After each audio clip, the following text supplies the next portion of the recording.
Bo'ydoq uylanishlikka imkoniyati yo'q, jasadi bir shu juftni talab qilib turibdi. Mana shunday bir holatda ko'zini tiydi.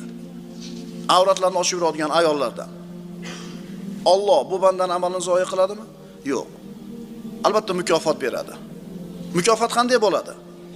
Shu yigitga munosib bo'lgan solih ayolni beradi.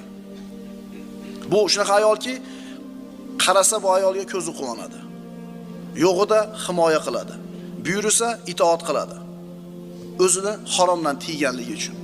Shuning uchun bo'ydoqlar ko'p aytaman, o'zingizlar toza bo'linglar, o'zingizlarda pokiza Alloh rozi bo'ladigandek olib yuringlar, xuddi o'zingizlarga loyiqi keladi.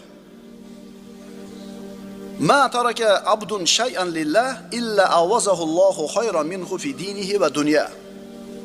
Rasululloh aytadilar, Jami' Sag'irdan Ibn Umar roziyallohu anhudan. Bir banda Alloh uchun bir narsani tark qilsa,